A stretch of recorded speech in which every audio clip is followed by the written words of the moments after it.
Ndabaramukije mwese abakunzi b'urukundo gatatu TV muraho murakomeye. Yego ndaramukije abantu bandebera muri Facebook n'ukuri amahoro y'Imana bane namwe. Haleluya. Yego bene data nshuti z'umusaraba ndafite icigisho shaka dusangire. Icigisho mfite citwa konzi ko iyo umuntu yakiriye Kristo hari ibyo Kristo amuhinduramwo, wewe nibiki bimaze kuguhindukako. Ico ni kibazo. Wewe basi mvuga uko, wewe nibiki byo bimaze kuguhindukaho. Yesu Kristo nabaho umugisha. Icyo nicyo kigisho ngiye kwigisha uyu munsi, kandi nukuri ndabasabe musenge musabe umwuka wera abasobanurire kandi afate no jambo mbese ryaguke muri mwebwe, ryaguke mumenye byinshi kubijanye n'iri jambo. Haleluya. Reka dusenge. Uwiteka Mana Nyiringabo, ndagushima kandi ndaguhimbaje ko uyu mwanya wongeye kumpereza data wo kubwira abantu bawe byawe. Mwami Yesu, ndakwinginze undungikire umwuka wera kugira ngo nasame na wavuge. Mwami ndakweretse abantu bawe ubahe gufunguka amatwi n'imitima yabo kugira ngo amagambo yawe yinjire. Urakoze Yesu Kristo. Ndirukanye imyuka mibi, ndirukanye satani n'abadayimoni mu izina rya Yesu Kristo Umunyanazareti. Urakoze data wa twese, savye nize kuvyumvishije mu izina rya Yesu Kristo. Amen, amen. Yego mwene data, ko ugumuvuga ko wakire Yesu Kristo muri wewe, ni ikihe kintu cyaguhindutseho? Reka mvuge bino. Iyo umuntu yakiriye Yesu Kristo nk'umwami n'umukiza wiwe, uwo Yesu Kristo yakiriye hari ibintu mbese agenda muhinduramwo muri we kabisa. Kandi hari ibintu agenda mwigisha akwiye kureka. Kino ntago ari cyiza, kino ntago ari cyiza. Ese wewe umaze kwigishwa bingahe? Ikindi, niba hari ibintu bibyahora bigutera nko mu nzozi, cyangwa se niba hari indwara ikurimwo warugwaye, hariho n'izindi ndwara umuntu abatazi agendana. Ibyo byose Kristo iyo umaze kumwakira neza aragenda bigukuramwo, agenda kuramwo izo ndwara. Niba ari inzozi mbi urota, mbese Kristo agenda agukuramwo izo nzozi mbi, mbese agenda guhindura ari bigutera. Yesu Kristo agenda bigukuraho mbese bikakuva inyuma. Ese wewe nibiki Yesu Kristo yaba yaragukuyemo cyangwa se yaragukuyeho? Niba ari Yesu Kristo yamaze kujamwo irari mbese arari gukuramwo kabisa. Ariko reba wewe uvuga ko wakiriye Yesu Kristo umwami n'umukiza wawe kandi ukunda Kristo, uracareba amabuno y'abagore mbese ukumva aragukuye. Mbese uracakurwa n'amabuno y'abagore. Mbese wewe kuvuga ngo wakire Yesu Kristo umwami n'umukiza wawe, ukaba ucyambara ubusa uzi ko wakiriye Yesu Kristo umwami n'umukiza wawe, ese wumva ko warahindutse? Niba rero ukiyambika ubusa, ukiyambika akabutura, ukambara ubujipo buciri no mu matako, ukambara ubuyunguruzo bwerekana amakareso, ndakubwiza ukuri ntago Yesu Kristo wamwakiriye. Ntago Yesu Kristo wamwakiriye. Niba ukisiga mukorogo, ukisiga y'amavuta ahindura imibiri atuma abantu b'abazungu, mbese niba ukibikora nta Yesu Kristo wakiriye. Kuko Yesu Kristo aragenda muri wewe akaguhindura uko wari uri ubwa mbere utaramwakira. Ntago ari kuguma, araguhindura byanga byakunda, araguhindura. Mbese ufite ubucuti nawe araguhindura. Haleluya. Wewe uvuga ko wakire Yesu Kristo mwami n'umukiza wawe, ugaca usigara wambara ubuntu bukubanye, amabuno n'amata kukabanika ukaboha, mbese ariko ukaguma uvuga ko Yesu Kristo ari muri wewe. Yesu Kristo ari muri wewe ntago yakwemerera ko ufata yo mabuno yawe ukayahambira, ufata ukajipo kabanye ukakambara. Yesu Kristo ntago yabikwemerera, ari we ari muri wewe. Warakire Yesu Kristo mwami n'umukiza, ntago yakwemerera ko wambara ibigirwamana, ari byo bisheni, amaherena, ibiki byose. Mbese ndakubwire, Yesu Kristo umufite ndani muri wewe, aragenda kwigisha ukuntu waza ubivamwo, akabigukuramwo, agenda bigukuramwo. Ese wowe ni igiki caguhindutseho? Ni igiki caguhindutseho kuva igihe wakiriye Yesu Kristo umwami n'umukiza wawe?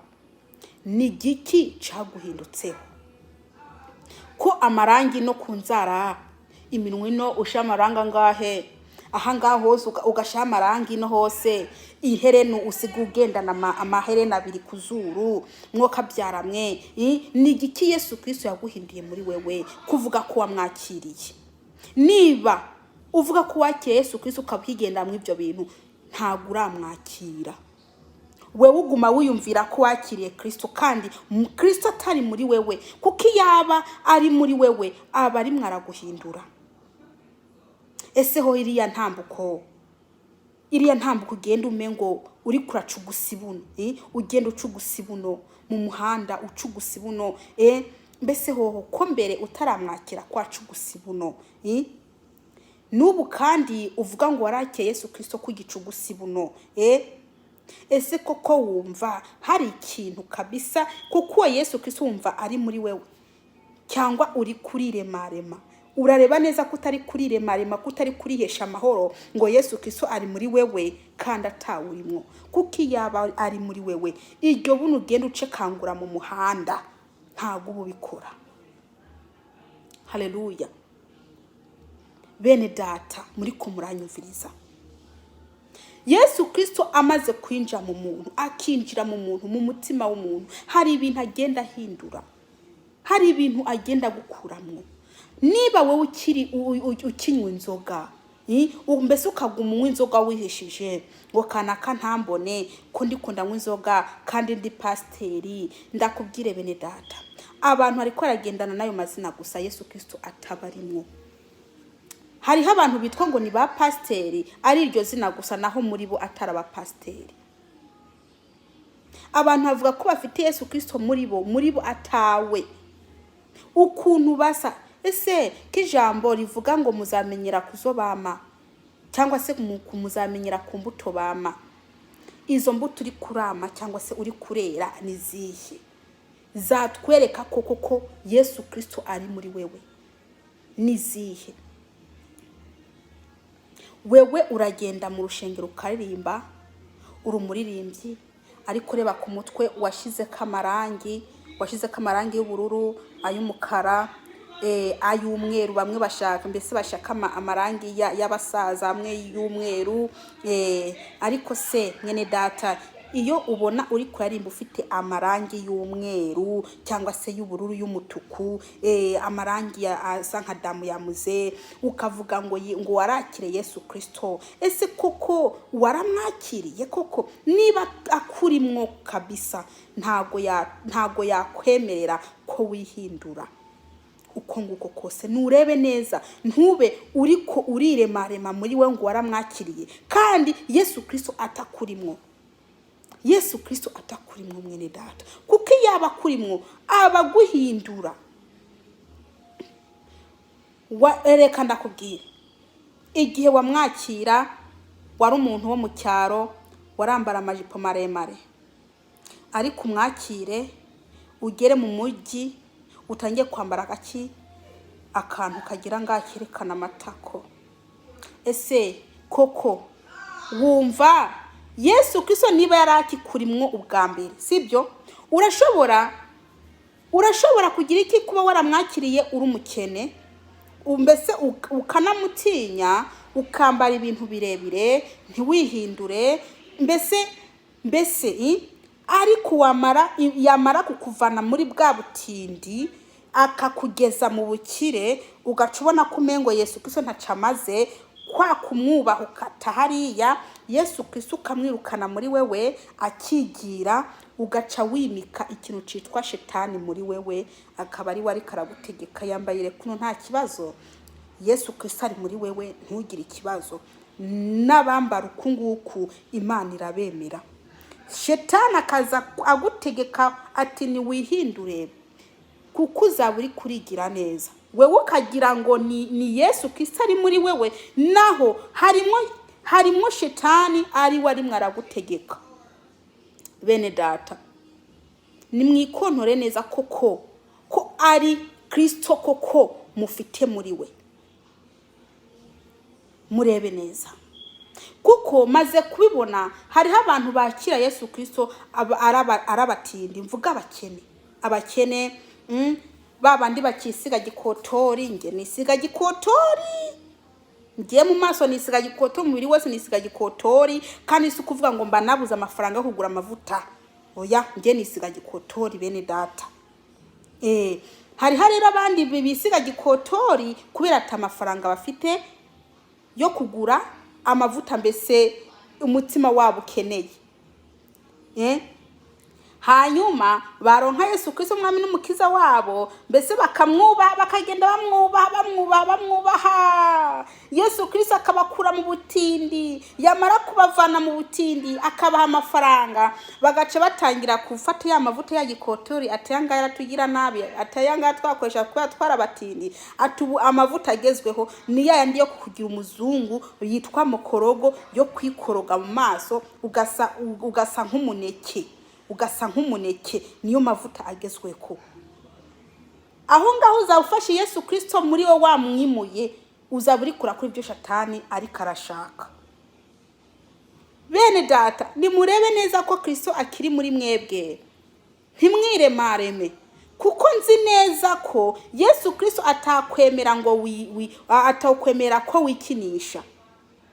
Wewe urikinisha ukiremarema ati Kazima ntagiye gusambana nuri, ati nta kibazo, ati kuko ari ngewe ndiko ndikinisha, ati ibi byo nta kibazo. Ukiremarema, shetani akakwereka ko atakibazo, wewe ukagira ngo ni Kristo ari muri wewe.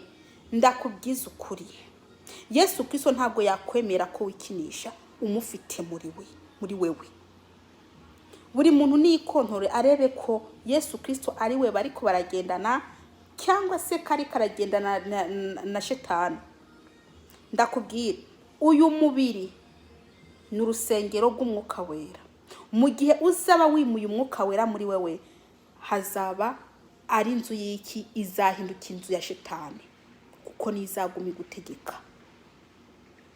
Munyumviriza aho hantu, uyu mubiri ni inzu y'umwuka wera. Mu gihe uzawimuye umwuka wera muri wewe, hazaca hicaramo shetani, kandi uzaguma ugira ngo ni Kristo ari muri wewe, naho waratewe kera.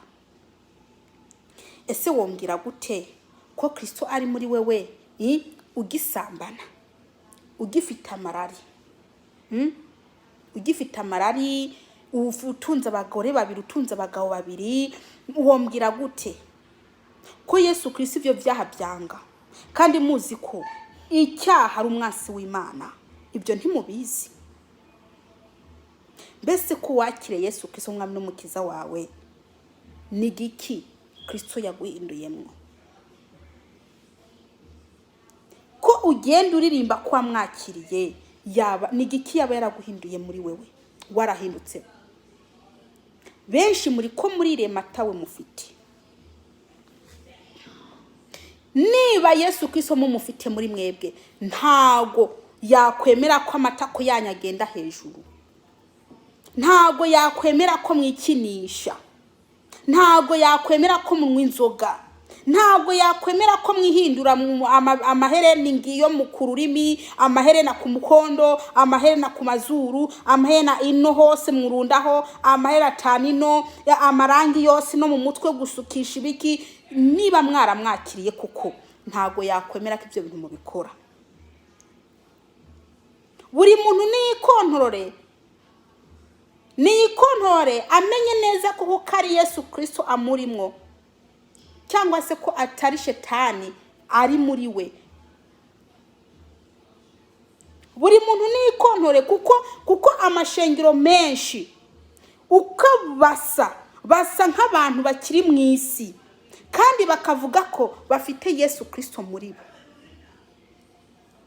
Bakavuga ko bafite Yesu Kristo muri bo. Ndakubwira, mumenya ko na shetani avuga. Mumenya ko na shetani ashobora kubwira ikintu cyo kuguhumuriza, ibyo mubimenye. Abantu bari ko baragenda na shetani muri bo, bakagira ngo ni Imana iri muri bo, bakiyambika ubusa, bakisiga amakorogo, bakisukisha ibintu ngibyo. Ndakubwire, nurebe neza ko ari Kristo ari muri wewe. Reba neza kuko benshi barimo baragenda na shetani muri bo bagira ngo ni Kristo. Ntago wambwira ko wewe ufite Yesu Kristo muri wewe ugafata akantu k'agakareso ukagenda kuri pisine koga ufite Yesu Kristo muri wewe.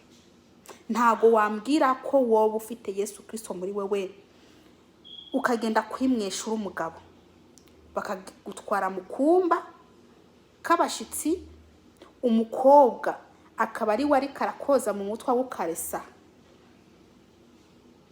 Ndakubwire, niba uzi ko ufite Yesu Kristo muri wewe, Yesu Kristo muri wewe, ntago wagenda uryamana n'abakobwa uyoboye mu rushengero. Bene data, ibintu byarivanze.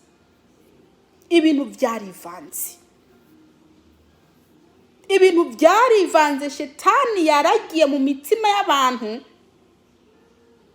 kandi akaguma bahumuriza abo bantu bakagira ngo bafite Yesu Kristo nk'umwami wabo, naho hari ikindi kintu kibarimo.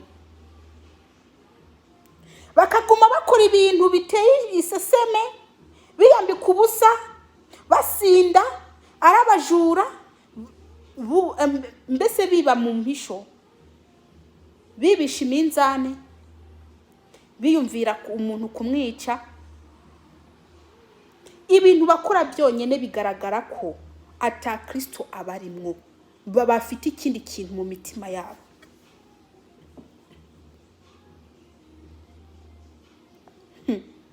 Nimuhindukire.